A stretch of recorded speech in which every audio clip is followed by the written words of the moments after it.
প্রিয় ভিউয়ার্স, আসসালামু আলাইকুম। চারিদিকে যখন শীতের ধুম পড়ে গেছে আর এই ঠান্ডা ঠান্ডা ওয়েদারে একটার পর একটা পিঠা খাওয়ার ধুম পড়ে যায় আমার বাসায়। বন্ধুরা, পিঠা তো কম বেশি সবাই বানাতে পারেন, তবে সবার পিঠা বানানোর ধরন একরকম হয় না। দেখুন তো এই পিঠাটা আমার মতো করে কে কে বানিয়েছেন। দর্শক, না বানিয়ে থাকলে আমার রেসিপি দেখে অবশ্যই বানিয়ে দেখবেন, দ্বিতীয়বার লোভ সামলাতে পারবেন না। এটা হলো শীতকালীন একটি মজাদার পিঠা, আর তার নাম দুধ পুলি পিঠা। চলুন তাহলে আর কথা না বাড়িয়ে পিঠা তৈরি করতে লেগে যাই।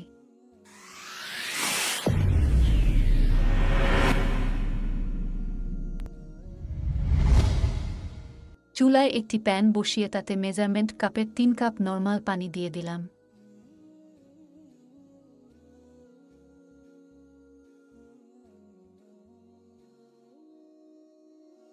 চুলা জ্বালিয়ে দিয়ে 1 চা চামচ লবণ দিয়ে দিলাম। এবার পানিটা ফুটে উঠলেই মেজারমেন্ট কাপের 3 কাপ আতপ চালের গুঁড়া দিয়ে দিলাম।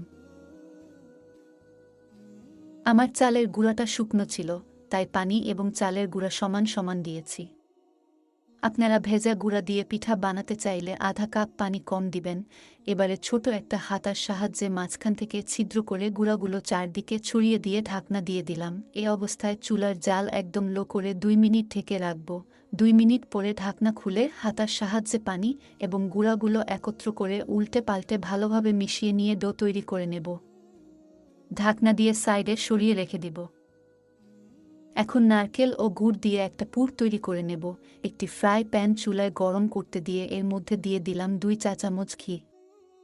ঘি গলে গেলে এর মধ্যে দিয়ে দিচ্ছি 3 টুকরা দারচিনি, 2টা তেজপাতা ছোট ছোট টুকরো করে, 4টা এলাচ থেতো করে। গরম মশলাগুলো 10 সেকেন্ডের মতো ভেজে এর মধ্যে দিয়ে দিচ্ছি বড় সাইজের একটা কোরানো ফ্রেশ নারকেল। আরও দিচ্ছি 1/3 কাপ গ্রেট করা পাটালি গুড়। নারকেলের সাথে গুড় একটু মিশিয়ে দিলাম। এবারের মধ্যে দিয়ে দিলাম হাফ কাপের একটু কম খেজুরের পাতলা গুড়।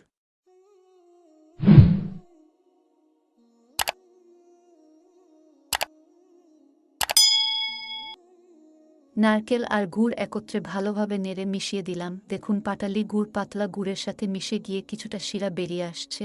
আমি আগেই চাল ভেজে গুঁড়া করে রেখেছিলাম, সেখান থেকে এর মধ্যে দিয়ে দেব 2 টেবিল চামচ চাল ভাজার গুঁড়া। দেখুন, চাল ভাজার গুঁড়াটা দেওয়ার কারণে গুড়ের শিরাটা টেনে গেছে। এখন এর মধ্যে 3 টেবিল চামচ লিকুইড দুধ দিয়ে অনবরত নাড়তে থাকব। যখন দুধ শুকিয়ে কিছুটা আঠালো হয়ে আসবে, তখন এর মধ্যে দিয়ে দেব উঁচু করে 2 টেবিল চামচ গুঁড়া দুধ। বন্ধুরা, এখানে একটা বিশেষ টিপস হলো, ঘি, চাল ভাজার গুঁড়া, গুঁড়া দুধ এবং লিকুইড দুধের সমন্বয়ে এই পুরটা তৈরি করলে খুবই সুস্বাদু হয় এবং সুন্দর একটা অ্যারোমা তৈরি হয়। এখন অনবরত নেড়ে পুর তৈরি করে নেব। এখন এর মধ্যে ব্যবহৃত তেজপাতা, দারচিনি, এলাচ যতটুকু সম্ভব বেছে ফেলে দিব। আমার পুর রেডি হয়ে গেছে। এবার সেদ্ধ করা চালের গুঁড়া আপনাদের দেখাচ্ছি কী অবস্থা। দেখুন বন্ধুরা, কত সুন্দর সফট হয়েছে, একদম পারফেক্ট সেদ্ধ হয়েছে। এবার একটা ছেনির মধ্যে নিয়ে এটাকে ভালোভাবে মথে নিতে হবে।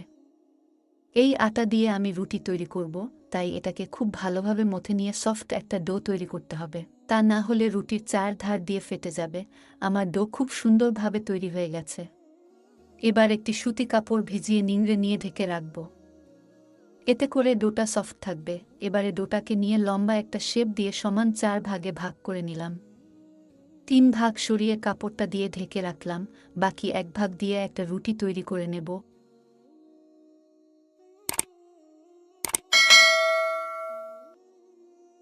সামান্য শুকনা গুঁড়ি নিয়ে একটা রুটি বেলে নিচ্ছি।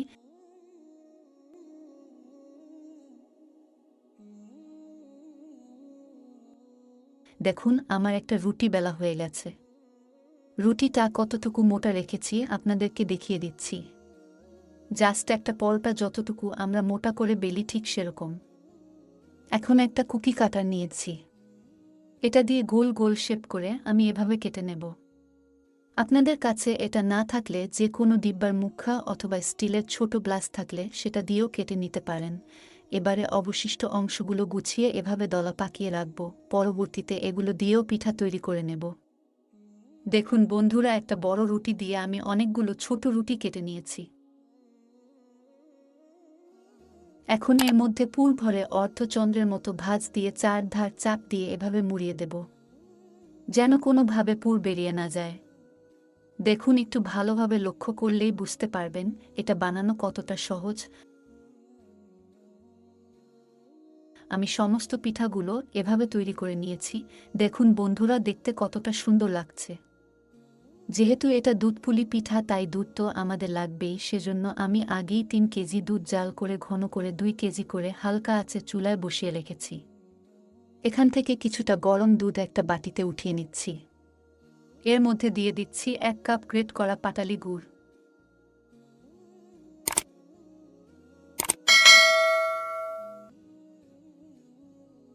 দুধের সাথে গুড় ভালোভাবে মিশিয়ে নিয়ে জাল করা দুধের সাথে মিশিয়ে শিরা তৈরি করে নিলাম। এখন চুলা বন্ধ করে আস্তে আস্তে পিঠাগুলো শিরার মধ্যে ছেড়ে দিচ্ছি।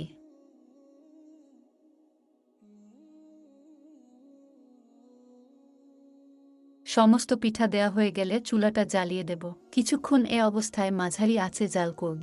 একটা পাতলা হাতার সাহায্যে খুব আলতো করে একটু নেড়ে আলগা করে দিতে হবে। কোনোভাবেই বেশি নাড়াচাড়া করা যাবে না। দেখুন বন্ধুরা, আমার পিঠা তৈরি হয়ে গেছে। এবার আপনাদের পরিবেশন করে দেখাচ্ছি।